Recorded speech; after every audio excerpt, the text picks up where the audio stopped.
Hello, everyone. Welcome to another Other Talk within the Nine-Sided Circle. This is our bonus talk that we do monthly on every third Sunday of each month, that being today, of course. And if you're in stateside, happy Father's Day. Happy Father's Day to those of you who celebrate. So, I am your host, Noor Kyle. And I am her faithful sidekick, Mushtaq Ali. Yes. And we are very grateful to have all of you joining us this morning. Morning for us, of course. It is 10:30 a.m. Pacific time. This is the time at which we hold our other talk every month. And we, of course, have our usual weekly talk every Sunday evening at 6:30 p.m. Pacific time. So if you want to join us on a regular basis, you can join us at 6:30 weekly, or if you get really ambitious and want to join us for that extra talk, we do have our other talk at this time every month for those who can and cannot join us at our usual time. So, without further ado, our little YouTube spiel where I suggest to you that you can support us in a number of ways. Of course, by subscribing to our channel, liking the videos that we post, leaving comments, asking questions, or giving answers if you may have them. And many of you have such wonderful things to share. And you can do one-on-ones or two-on-ones with us. You'll find links for that in the description. And of course, donations. And we deeply appreciate those of you who already donate, whether that's a one-off or regularly.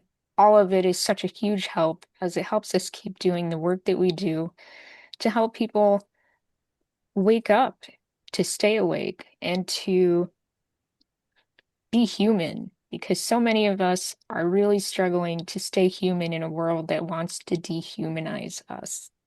So, if you're here because these things are meaningful for you, welcome. We're happy to have you here with us. So, anything I need to add, Mushtaq? Um, no. Yeah, I mean, I guess the thing that I would add is that you can join us via our email list or via Facebook. And coming up, I'm going to be integrating Instagram into our social media presence as well. Starting I'll tomorrow. post starting tomorrow, yes. Very exciting for me, as this is really me bringing my own presence into our social media stuff. And I'm both nervous and excited, but I'm looking forward to connecting with you all in new ways. So thank you for that. All right. Now, without further ado, let's get to our topic today. What did we title this one, Mushtaq? The secret of the sacred breath. Ooh, the sacred breath. Yeah. A phrase that has gotten so many people in trouble over the centuries. In trouble? In trouble. How so? Well, in Arabic, sacred breath would be Ruh al-Quds. In Hebrew, it would be Rosh al-Qudus. Sounds very similar, right? Hmm. Uh, and it literally means the sacred breath. Now you can translate that as Holy Spirit because breath and spirit are the same word. In And eventually, yes. if you don't know much about Greek or Hebrew and you're translating Bibles, it ends up being the Holy Ghost.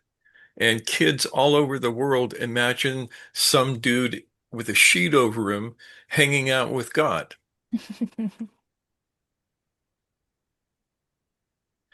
And then you get trinities, and then everything goes to shit.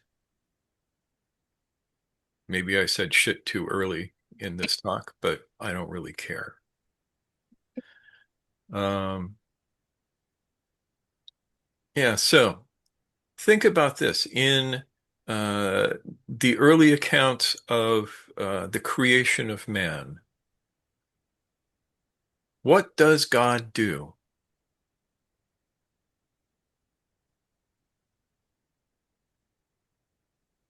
Seriously, what does God do when he creates man? Breathes life into, Yeah, into dead matter. yeah. Yeah, that is the sacred breath.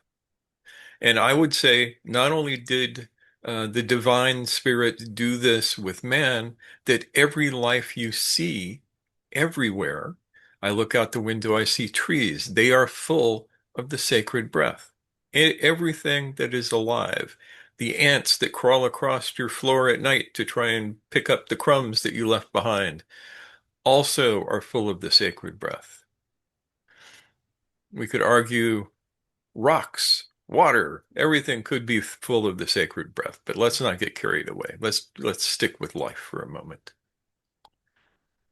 So all life lives because it is inspired, which is actually a plug for this evening's talk, because we're going to talk about inspiration from a Sufi point of view. Yes, Literal, Todd? literally the same word. Literally the same word, yes.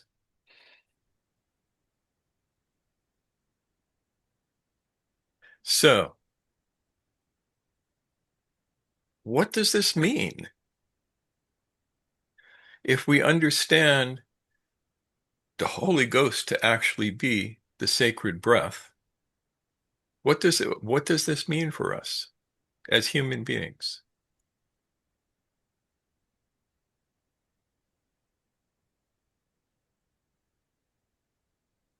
Mert? I Yes. think it means that we have a little bit of it, at least. Yes, we have more than a little bit, because if we didn't have it, we would return to dust, something that you know about deeply. When you no longer have the sacred breath, you are no longer alive.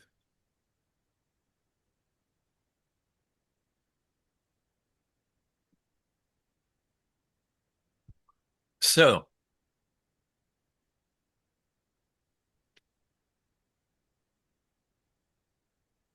I want you to think about this for a second. Everybody, take in a breath.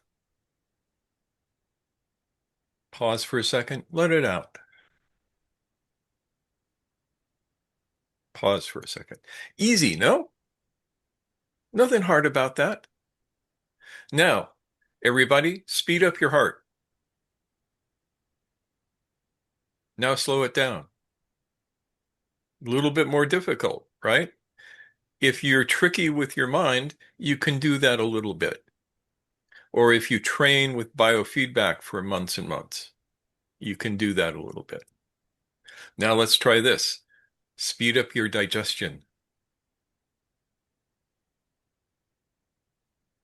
How are we doing? Everybody's digestion is sped up? Okay, slow it down. Not too much, because it's good to be able to move things through. What's the point of this? There are 2 points, actually. The first is that of all of the things that you can and cannot control in your body, your breath is the one that you have true conscious control over. And if you have true conscious control over your breath, you can speed up or slow down your heartbeat using your breath. You can speed up or slow down your digestion using your breath. This is not metaphysics. We have all of the documentation on this that we need. And you can prove it to yourself just by finding your pulse, knowing how it is, and then letting the air out and pause for a second at the end, and you'll feel your pulse slowing down. It's that easy to control your heartbeat if you start with your breath. Your breath is the interface between your being and your body. It's the one thing that you get to control. And you know, a lot of creatures can't do that. Here's a weird factoid for you.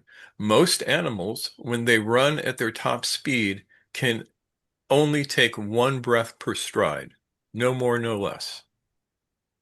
Horses, dogs, rabbits, Yeah. that's what they got. People can take quite a number of different breaths at their top speed. It's one of the things that makes us different than most animals. And I'm at this point, I'm only talking about terrestrial animals because I hate swimming. So,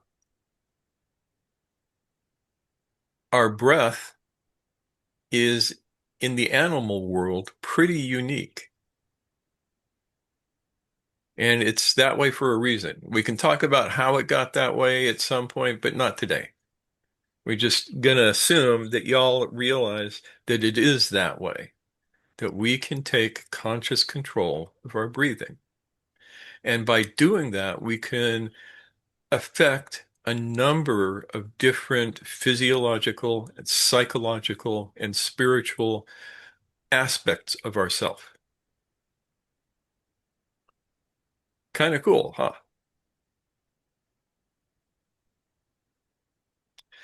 And this is where we get to that famous phrase by Bahauddin Naqshband, which is, our method is founded in breath. He was talking about the lineage of the Khwajagan, of which he was a member, before he created or had a tariqa created around him. And that goes back to the uh, earliest moments of the Khwajagan, back to Yusuf Hamadani hanging out in Bukhara. And they said that his breath practice was so profound that he would literally sweat.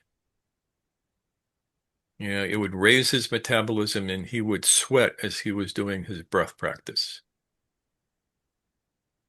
which is pretty intense. I don't recommend that for most people, but it gives you an idea of how seriously they took this. It is the first step in the teaching, right?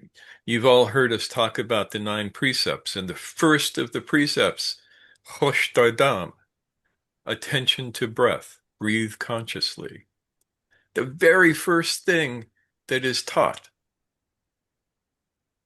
And this is the secret of the sacred breath, that we use it to regulate ourselves and to create the spaces by which we can become conscious. Without it, I'm not going to say it's impossible, but I would say that it is extraordinarily difficult. And uh, it's the one thing that you always have. If you think about that, if you don't have your breath, you ain't got nothing. So even if you are hit in the head with a bowling ball and end up quadriplegic and you're laying in your bed, you can still breathe. Even if you are on a ventilator that is breathing for you, you can be aware of your breath. That's how fundamental it is. It's the one thing you got. And if it's taken away from you, your life is taken away from you. So what does that mean for us? This is not rhetorical. What does that mean for each and every one of you here? If what I'm telling you is true, which it likely is. Don't everybody talk at once.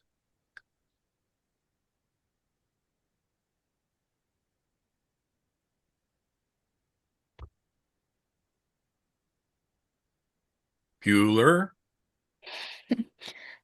Um, Wael and then Mert.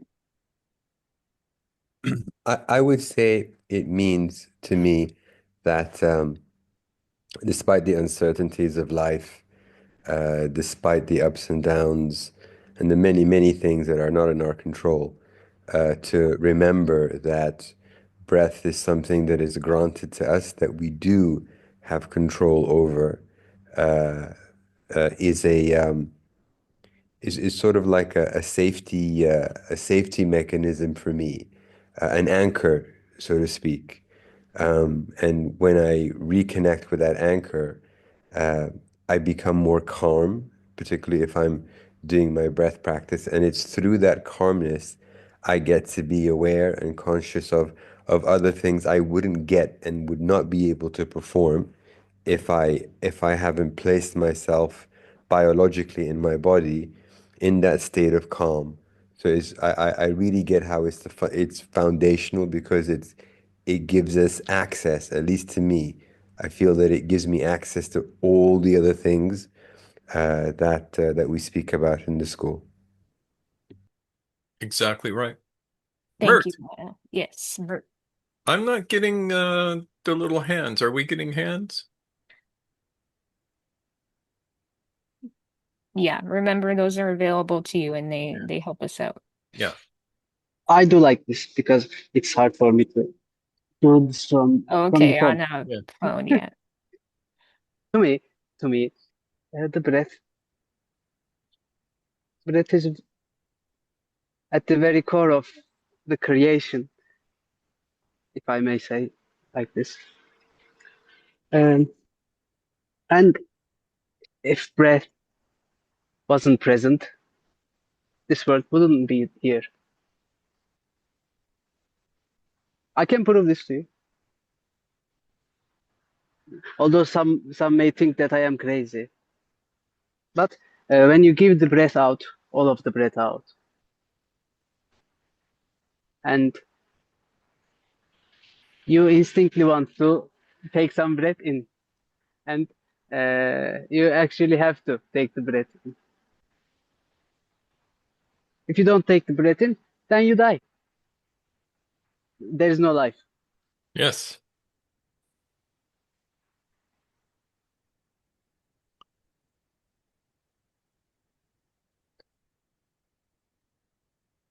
Thank you, Mert. Yeah. So,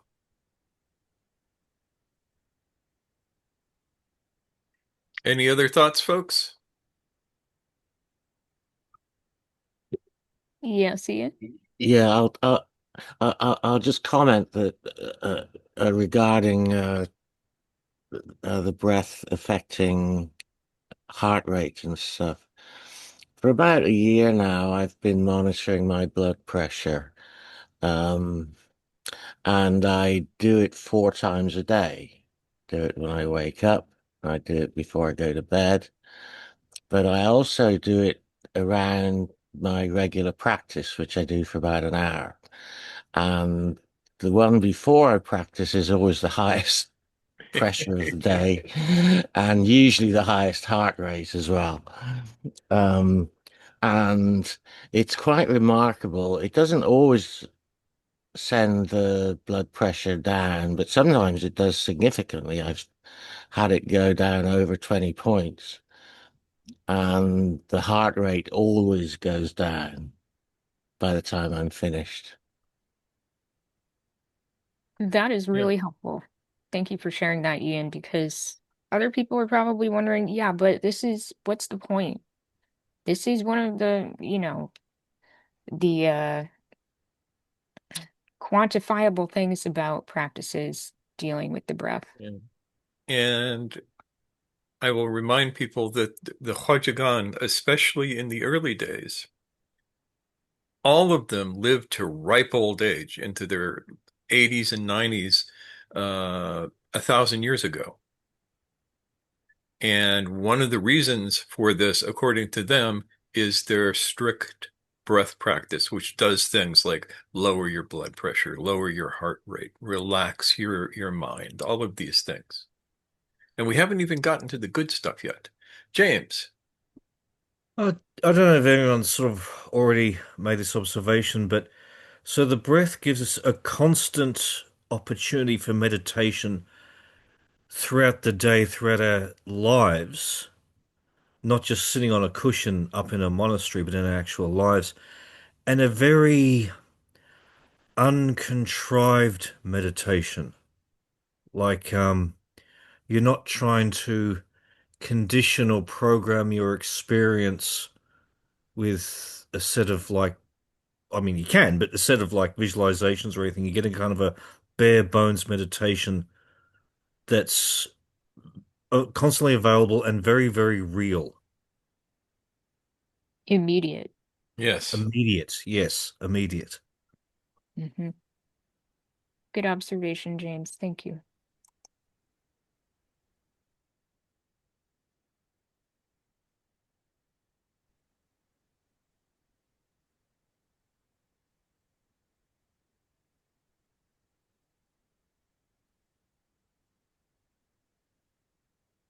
Ah, Adrian. Hi. I would like to add that in my experience too, it's kind of a when you put on the glasses. Okay, so if you do your breath work with a certain intention, and that intention is adequate, it enhances your ability to uh, see things in a different perspective. To say the so it definitely as the beginning is the cue to enhance perception. You know, just that. Excellent. Yeah. Now, God is very sneaky. And he has created breath practice for us all um, in various different ways. For us, one of the classic things is read the Quran. Think about if I were to read Al-Fatiha, I would go, A'udhu billahi minash shaitanir rajim. Bismillah ar-Rahman ir-Rahim. Alhamdulillahi Rabbil Alameen. Ar-Rahman ir-Rahim. You see what's happening here? You notice how the recital forces you to breathe in a certain way. You have this long exhale and then a short inhale at the end of it, then another long exhale. And because it's in verse, it times you.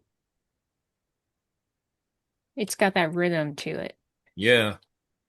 And it teaches you a breathing practice that will relax you. If you do a long exhale and a short inhale and a long exhale and a short inhale, like I was just doing, I will become more relaxed. Hmm. Yep. Singing does that as well. Yep.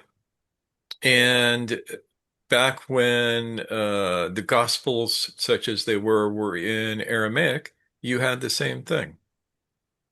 You know, listen to the Lord's Prayer being sung or even spoken in Aramaic, and you'll find the same patterns. That they are in verse, and the verse forces you to breathe in a certain way. Now, Sufis, taking a page from this book, when they create their dhikrs, when they create the remembrances that are done aloud, or even quietly within yourself, they also teach breathing.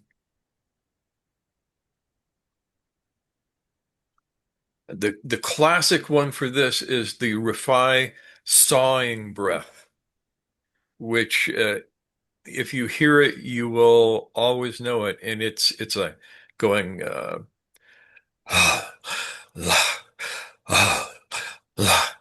you hear how that sounds a little bit like sawing wood, and that is a breath practice, and it's timed to the particular word, and there are a number of them.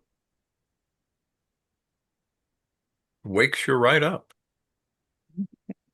Yeah, so that's kind of an energizing one, isn't it? Yeah, that particular one is Hmm. oxygenates the system. Yep.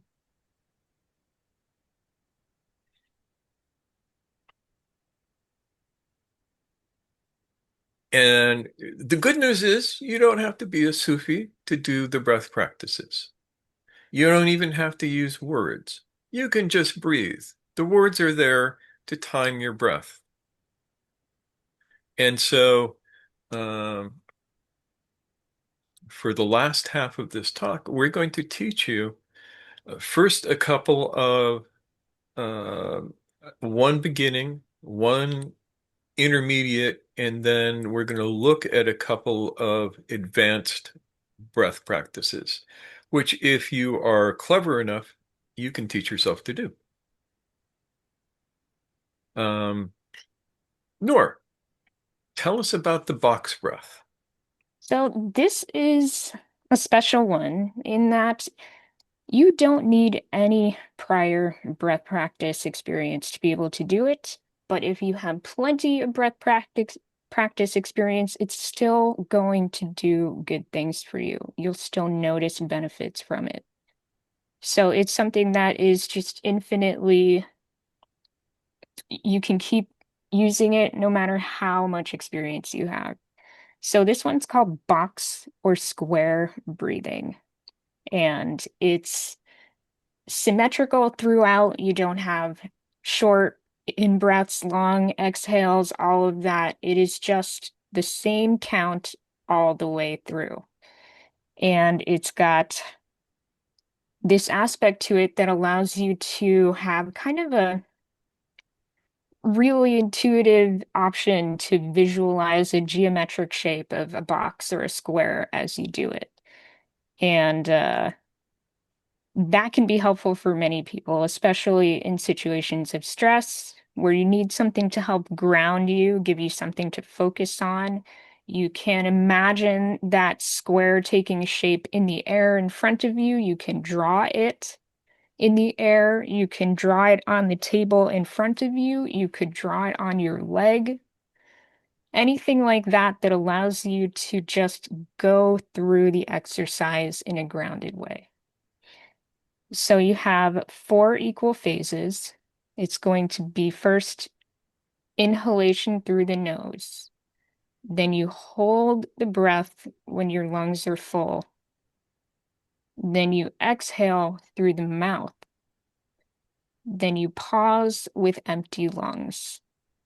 So this is 4 equal phases of 2 to 5 counts or longer when you get more confident about it. And then you go through this cycle 2 to 6 times. And another thing that's great about this practice is that it's great for settling down or transitioning into more intensive practices. And it's commonly used by everybody from special forces to athletes to people who work in fast-paced, crazy environments like ERs or trade floors or anything like that, maybe childcare, things in places where you really need to be both focused and calm. Because this practice is something that is not sedating or activating, but somewhere in the middle, which is a great benefit to it as well. It really helps calm down the body without putting you to sleep. And yeah, in order to do it, we can sit upright. You know, you can do this anywhere, anytime once you get the hang of it, but for our purposes right now, since most of us are seated, like I said, sit upright and grounded, which means have your feet on the floor with your legs uncrossed if you can manage that. And you don't have to be rigid about this. So you want to be upright, not flopping all over the place, but not rigid. And we're going to do a count of 4. And this can be 4 seconds. It can just be a count of 4. But you want to make sure that everything is even all the way through so that you can have this sense of rhythm to it as you go through the practice. All right, so now that we are seated comfortably, upright, feet on floor, not rigid, take a moment to breathe normally and just become aware of your breath. And then for a count of 4, and I will count for you. Inhale, 2, 3, 4. Hold, 2, 3, 4. Exhale through the mouth, 3, 4. Hold with empty lungs, 3, 4. Inhale through the nose, 3, 4. Hold, 2, 3, 4. Exhale through the mouth, 3, 4. Hold, 2, 3, 4. Inhale through the nose, 3, 4. Hold, 2, 3, 4. Exhale through the mouth, 3, 4. Hold, 2, 3, 4. And then allow yourself to return to a comfortable, natural breath.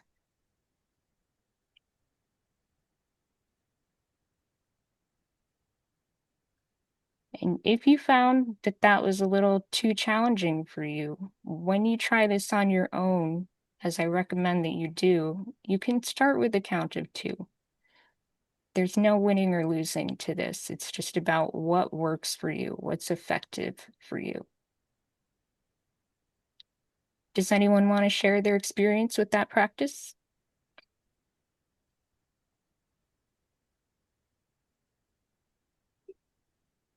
Yeah, I found it kind of interesting because a while back, I looked up breathing practices on the internet just to see what was there.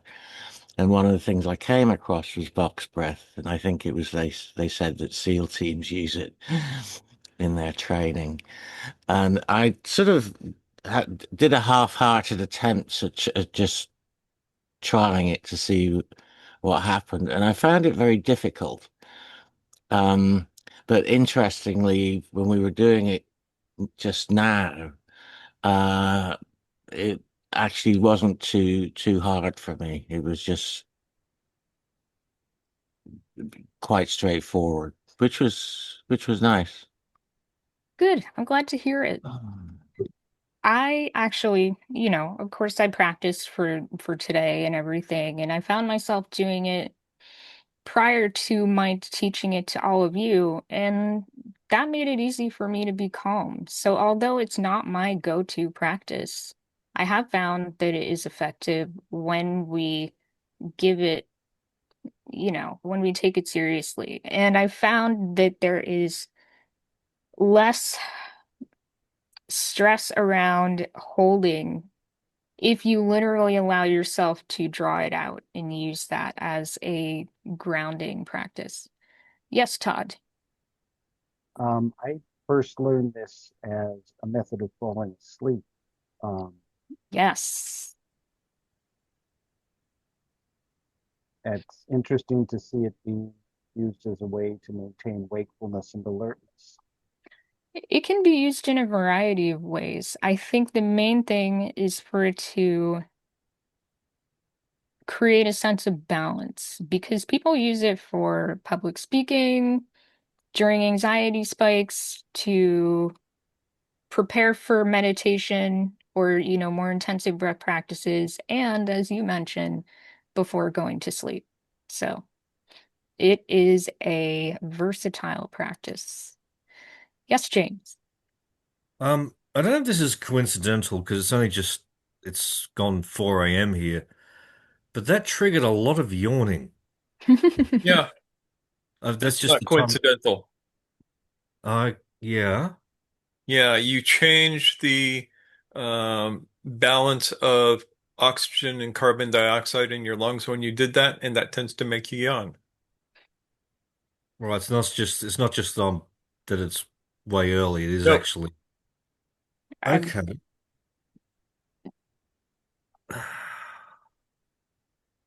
I won't say supposed to because I think there's a supposed to, but is this supposed to do that? Like, is yawning with the box breath common? Uh, A common yeah, response or? it's common, and Okay, it's not supposed to or not supposed to. You're not in right, danger. Yeah, it doesn't matter whether you do or you don't do. If you do, it's fine. If you don't do, it's also fine. cool, good, good. Thank you. You're welcome. Thanks for asking. So, Liz has a good question. Any Yes. guidance on where to place attention during breathing practices? Just on the breath?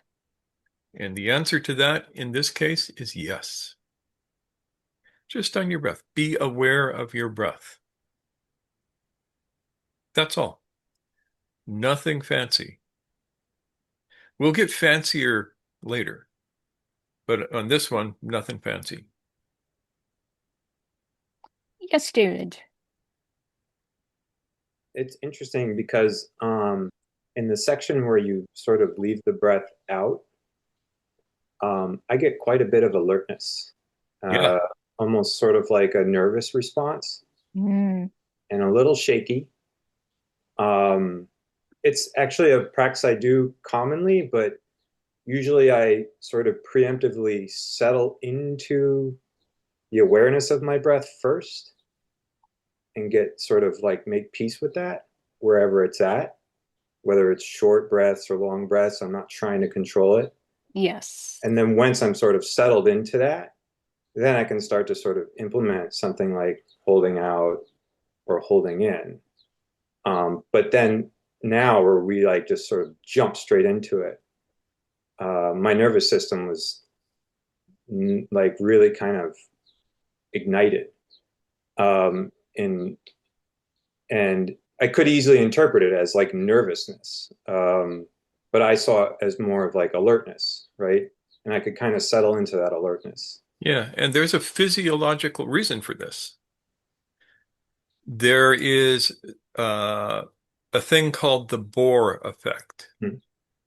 And what this says is that uh, oxygen does not move from hemoglobin to the cells except in the presence of carbon dioxide. And the more carbon dioxide, the quicker and stronger the oxygen transference is. This is, I'm being very, very brief with this. Mert is probably rolling his eyes at me, but hopefully he'll forgive. No, he's good. And So, is that where the yawning could also come from? Is like yes. body pulling more oxygen in to sort of satisfy that? Yeah. So what happens is when you do a long exhale and pause at the end of it, your carbon dioxide levels go up. Then the oxygen transfer gets more efficient, and your cells go, oh, more oxygen, let's burn it. And you feel that uptick in energy, which, if you're not used to it, can seem like a little bit of agitation, but is actually just your body becoming more alert. It's a weird thing. It made me also think about the talk you gave, what was the last one on fasting, Yes. Mhm. right? So it has almost like a similar function where it's like when you withhold this thing from your attention and your awareness, all of a sudden there's this sort of rawness that's prevalent. Yep. And that's a good connection. One day we'll have to talk about breath and fasting. Yes. But I also love your point about taking a moment to get reacquainted with the breath before jumping into a practice, right? And how sometimes that can allow us to feel better prepared for the structuredness of a breath practice like this. And I did try to allow for that, but some people are going to need more, perhaps explicitly stated that it's okay to take a moment to get acquainted with the breath. And I hope when people do this on their own, they take a minute to prepare themselves however they need to. But remember that it doesn't need to take long. It doesn't have to be a big procedure.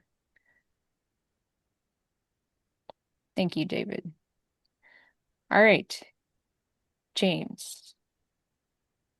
A friend of mine has a structural problem with their nasal passages. They can barely breathe through their nose. Hmm. Um, so mouth breathing is kind of their only really healthy option as a rule. Uh, how much is that, what am I trying to say? It's going to have a slight negative effect, Yeah. but not so much that it's going to make a big difference. And I am assuming that for whatever reason, your friend can't get surgery to open up the nasal passages, or they don't Yeah, want. it's called poverty. Yeah. Hmm. So yeah, oh, look, she's been on a list for a public health service for that, but that can take years before your number comes Yeah. up. Well, I understand. I have the same problem. I have a very deviated septum, and Mhm. my left nostril is almost it doesn't suck in air well. It has not ever been so much of a problem that I felt the need to get it surgically corrected. But you learn to cope, or you breathe through your mouth. Yeah. Good question, James. Yeah, it is a good question. And the answer is you do the best you can. Hmm.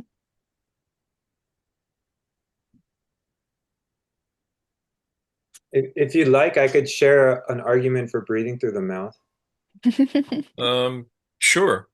It's very brief. It comes from a school that still uses breathing through the nose, but at a certain point they stop focusing on breathing through the nose and they allow the breath to go through the mouth. But at that point, they're not like doing huge breaths in and out. And the reason for that is there's this belief that as the air is traveling through the nostrils, right, that it can be irritating to the eye. And so in this school, it's like, within, I'd say, the Himalayan traditions, right? The eye is connected down to the heart, which is the mind. So if you're irritating the eye, you could be agitating the mind. So at a certain point, they stop breathing through the nose and just let it sort of, they say, open the gates, right? So it's no longer like focused pulling in and out. It's just allowing the air to flow freely. And so the problem is your mouth will become dry, your throat will become dry. So you can solve this by really just cracking the lips just a little bit, Hmm. and then rather than doing anything with the tongue, allow the tongue to sort of float in the middle of the mouth, and that'll keep moisture inside of the mouth and the throat. But you have to play with it.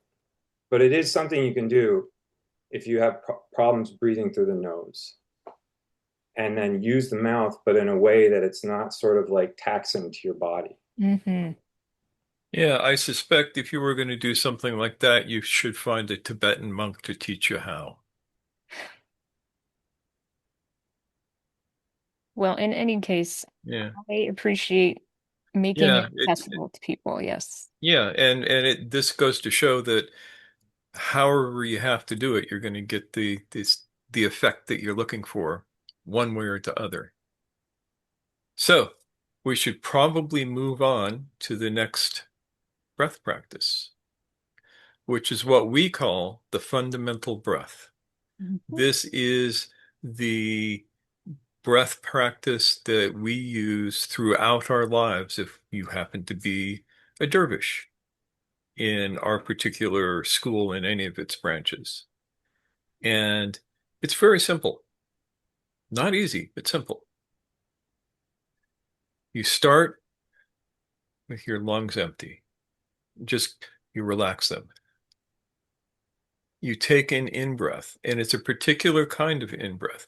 Think of your lungs as sponges, and you squeeze them so that the air has pushed out. And then you relax. And what happens to a wet sponge when you've squeezed it out and let go? It expands. That's the feeling that you want. So I'm at a still point in my breath, and I just go, however much air comes in. through the nose. Unless your nose is stuffed up, then breathe through your mouth. You can also breathe through your third eye if you can. Doesn't matter. So, short, relaxed in breath. Long out breath. And the out breath is as if you were slowly squeezing the sponge. You ideally want to involve the diaphragm with this, so you're exhaling from the belly. So, long out breath. And at the end of the out breath, you allow the breath to be still. You're not holding your breath. That it's the opposite of holding your breath. You exhale and it's still, and then after a certain time, you inhale again, and it's just that relaxed inhale.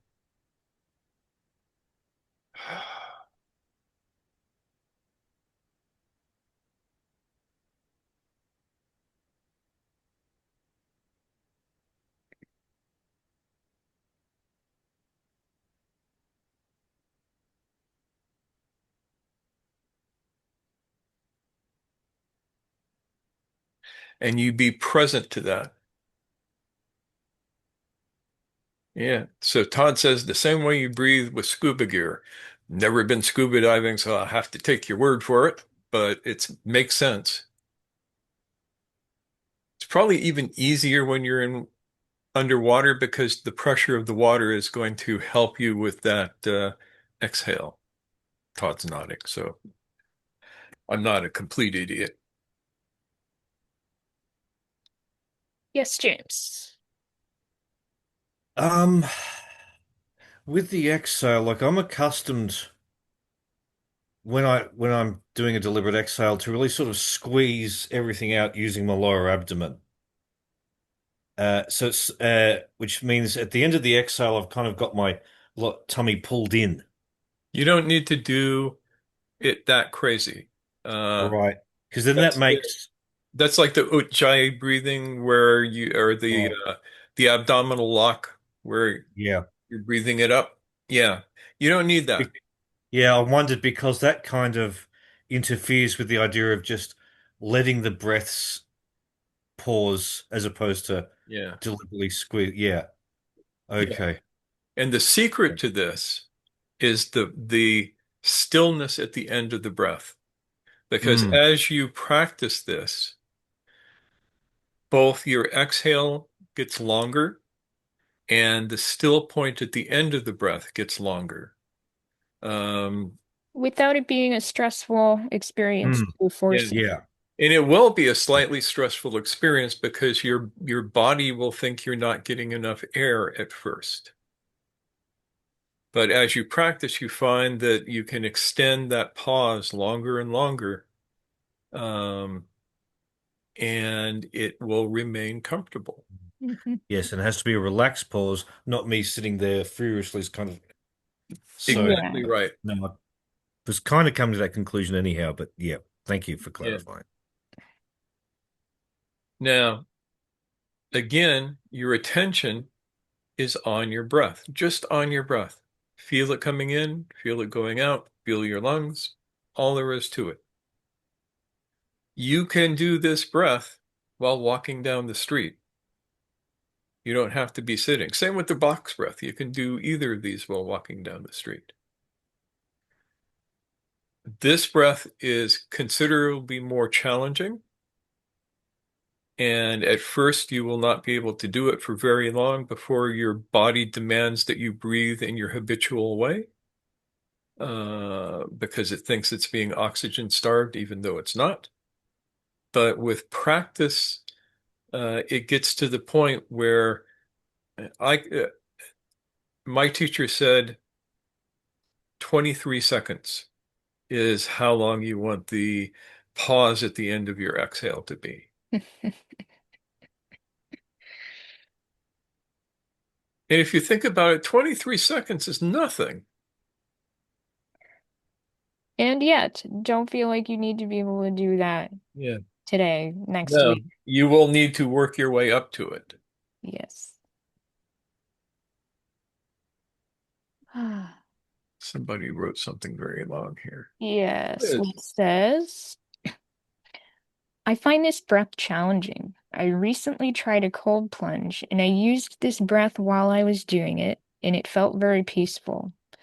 It was also much easier to do it than it has been when not sitting in very cold water. I wonder if there's some reason. Um, the answer is I don't know because I don't do cold plunges. I will tell you though that I don't recommend doing any excessive breathing practice in a cold plunge. There's a dude named Wim Hof who gets people to do this and do their breathing practice in cold water, and a number of people have died from doing that. They use a different breath than this, but I would approach that with a huge heap of caution because you don't want to die from your breath practice. It's contraindicated. So be cautious with that.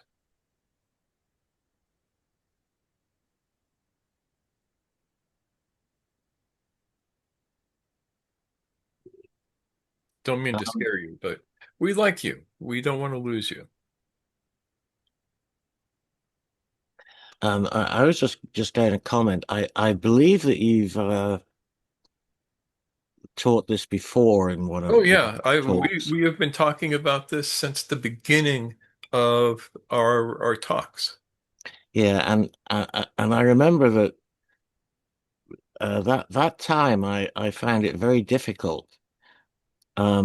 And it was interesting because now I was actually finding it relatively easy. And I think it's all to do with like with the box practice that I originally had difficulty with. It's to do with the pause, and for some reason, um, I'm not having a problem with that today. Cool. Yeah. Oh, good. Yeah. And for anyone who is struggling with the pause, I think part of it is psychological. Like you have to allow yourself the opportunity to learn to trust the process. Of course, if you're feeling like you're already panicked, then, just take a moment and back off and just allow yourself to let the practice go. But in a moment when you're calm and you are in a positive mental state, and I always recommend that we practice these things not in moments of stress, but in moments of calm so that we can be prepared to use them in moments of stress. Just keep it easy and don't beat yourself up if you find it challenging. Just go a bit at a time. And Todd says, relax the chest, drop the shoulders, dan tian to Ming Men on this practice. And basically, yes. That's Chinese internal art stuff. We don't need to go into it at this moment. So the next two practices we're going to look at are advanced practices. And it will take you some time to be able to do them, but we can talk about them now. The first one I call the 3D breath. Now, in order to understand this, you need to know that there are three parts to your breathing. You have clavicular breathing, Very shallow, very shallow. You have thoracic breathing, slightly less, and you have abdominal breathing. much deeper. And these can be combined. You also have breath that moves your body upward. So if I move from my abdomen to my uh, clavicles, I can go. And you notice if you watch my head, Try that again. Okay, a little bit. Yep. Yeah, it's not big, but it literally expands my body upward. Do you feel like your spine is extending? The spine will, of course, it have to extend, uh, and it just realigns the body up, and it takes in air. You also have horizontal. If you put your hands on your sides, uh, just at the base of the rib cage, imagine that your breath will push your hands out.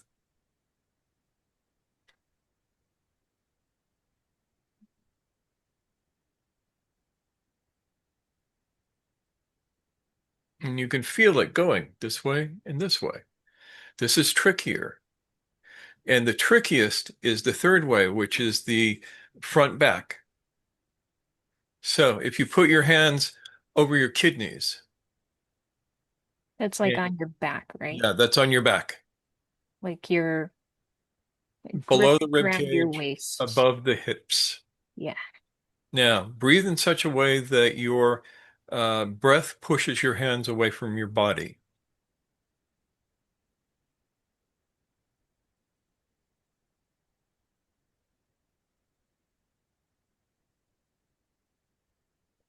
So your body is capable of breathing in all three of these directions.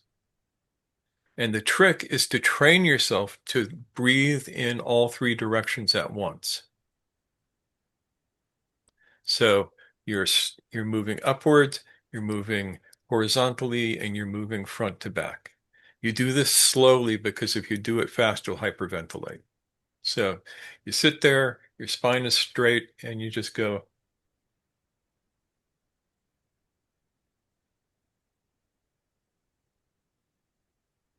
like that.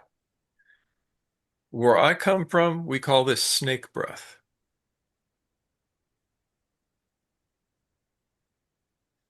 And if you've ever watched a snake breathe, that's how they breathe. They expand, they contract, the whole thing. They aren't breathing from their chest because a snake is basically one big lung, right? And so they have this as a base breath. And there's an old saying where I come from, if you want to learn to breathe correctly, observe the snake. A snake cannot move against its breath.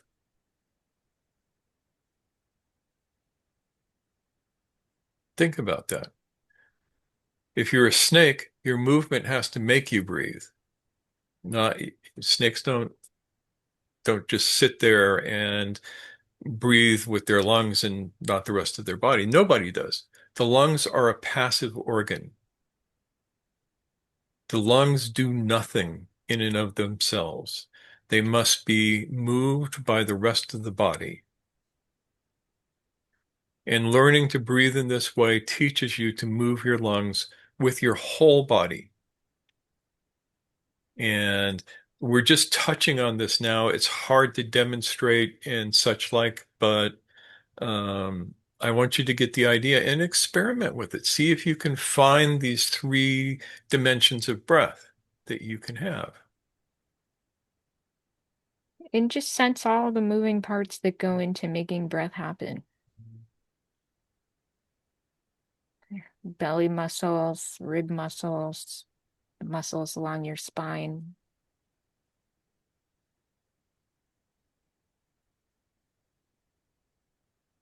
Even pelvic muscles. Yeah.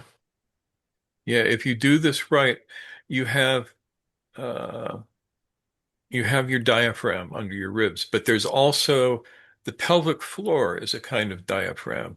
And if you're breathing really, really good, that diaphragm is going to expand and contract too, which is a little weird. Yeah.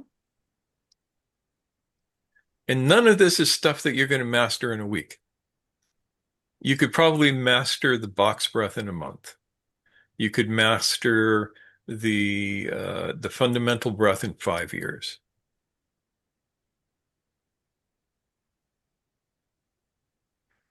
The 3D breath, who knows how long it's going to take you because you have to be really in touch with your body.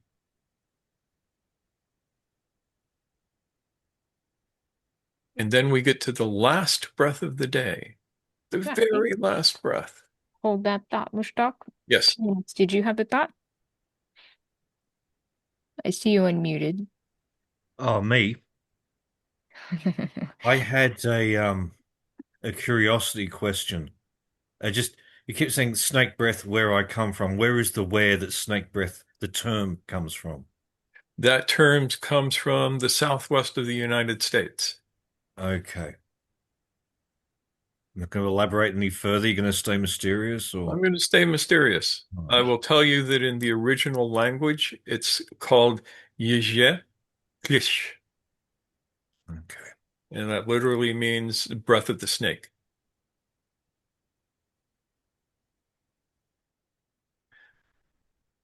Okay, Liz says, it seems like to do this 3D breath, you'd need to be fully living in those three dimensions of your body. Would you recommend consciously contracting the pelvic floor during that kind of breath practice? Not at first and not without instruction. Okay, those were two separate thoughts. Okay, so first, the thought that you need to live in those three dimensions of your Yes. body. It's good to be aware of them regardless. And Yeah.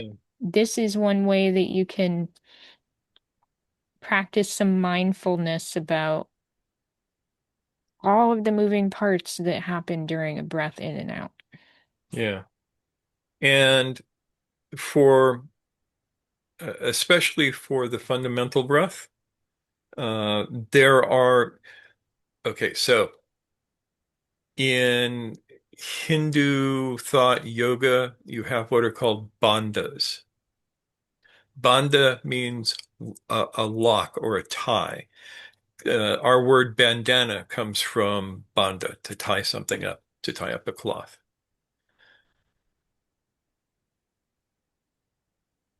There are three main bandhas.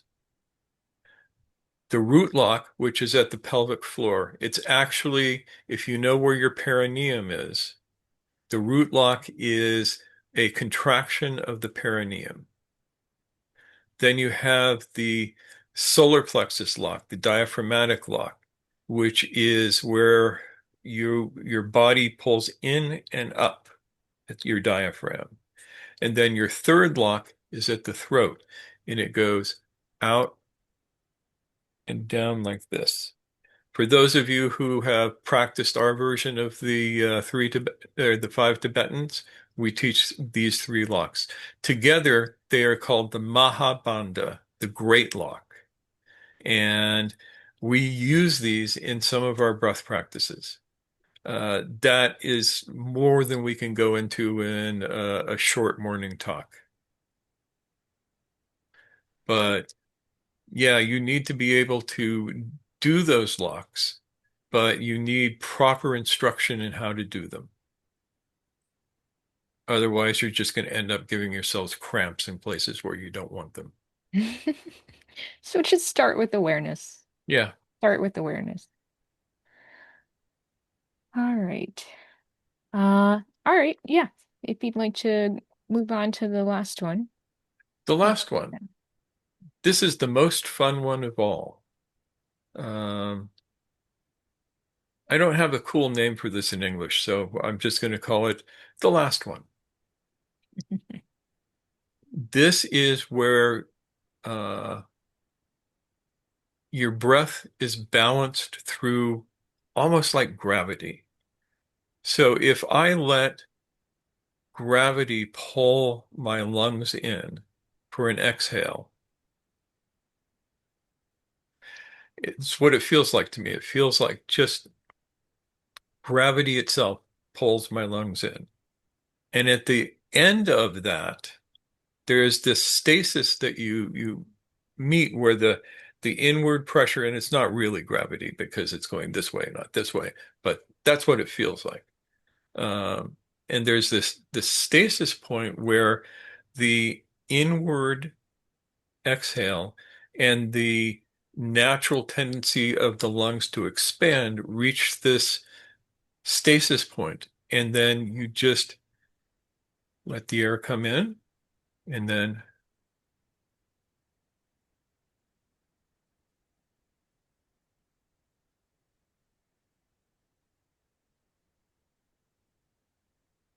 And the trick is to do it in such a way that you don't feel that you're using your muscles. I mean, yeah, your muscles are going to be involved in this and everything. Don't worry about that.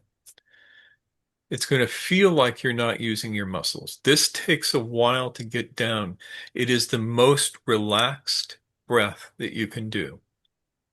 And it will bring you into a state of clarity and relaxation when you get it right. So there are 4 breaths that you can do, 4 breathing practices.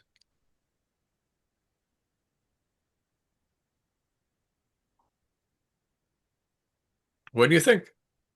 Do you think anything? Do I think anything? Yeah, I'm not sure that I really follow that last one. Yeah, it's hard. And I don't think I got very far with the third one either. Yeah, and you won't. Not at first. You especially because like me, you were an older person, and you have spent your entire life um, sedimenting your body. We all do that.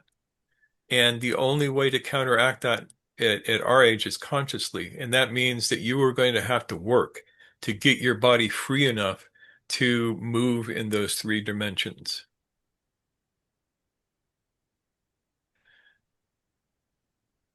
The positive side is that you've spent all of these years not being dead. So you have that going for you.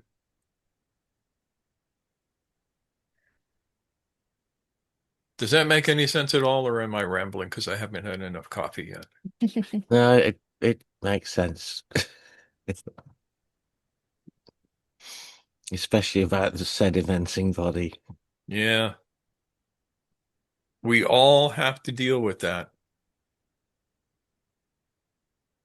It's like the thing that they say after 30 or after 35, your face is your own fault. It's the same thing with your whole body,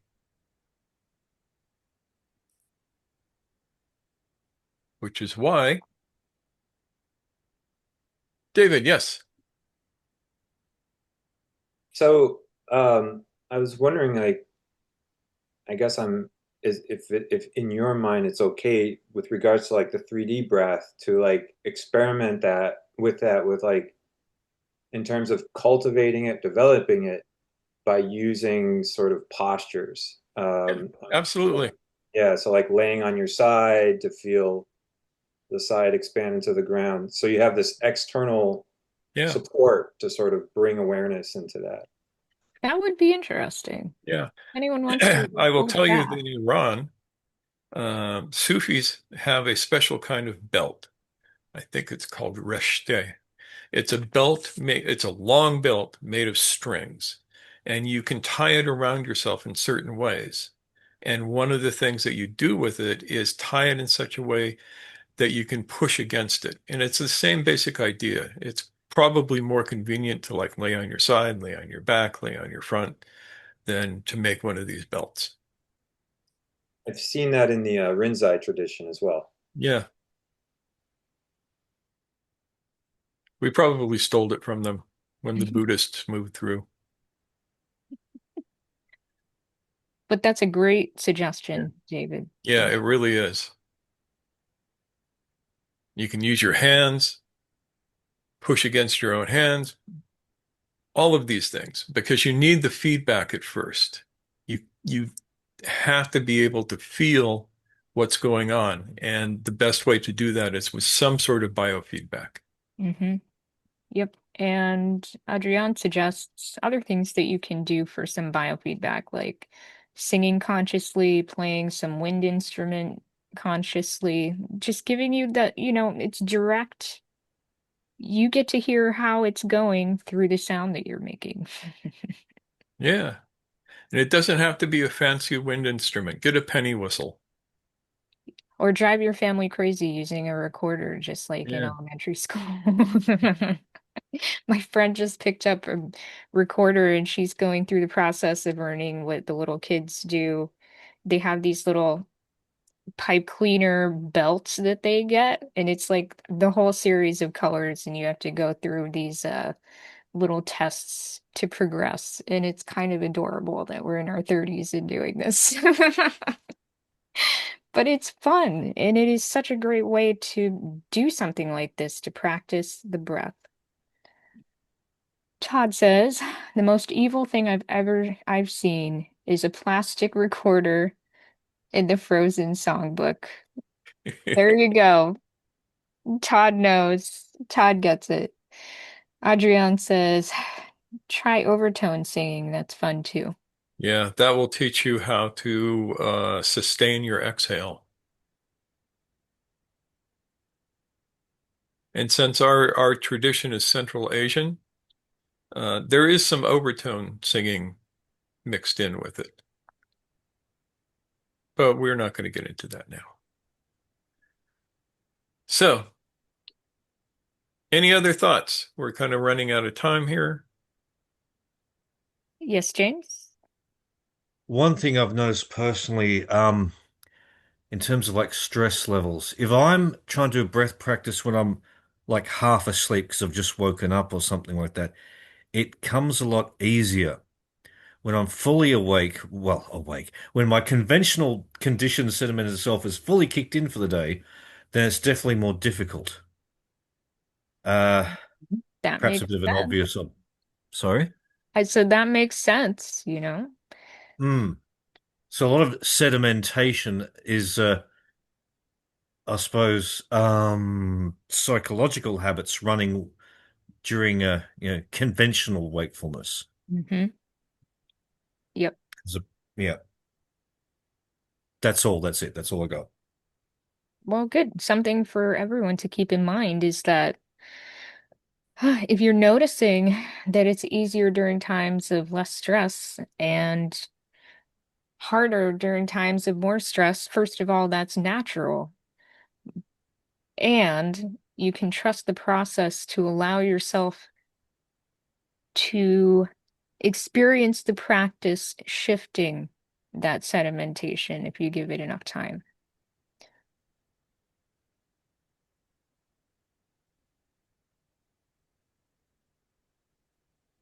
All right, Mert says he's running out of battery. Okay. Yes. All right, everyone. We will be back again this evening with more to chat about. As Mushtaq says, inspiration, the breath, these two things are deeply intertwined in terms of their not just their etymology, but their deeper meaning as Yeah. well. And we will be teaching a very special breath practice, which has recently, in a certain way, become very popular, but goes back at least 1,000 years. Yeah. So, And it will inspire you. God willing, yes, yes. Okay, so breathe lunch mode, shall we? Yes. Let me flip it over here. Nope, didn't want that. There we go. All right. Well, it's been wonderful hanging out with all of you for this period of time, and maybe some of you will join us this evening. But thank you so much for being here, and have a wonderful day, evening, afternoon. We will talk to you soon. Bye, everybody. Bye.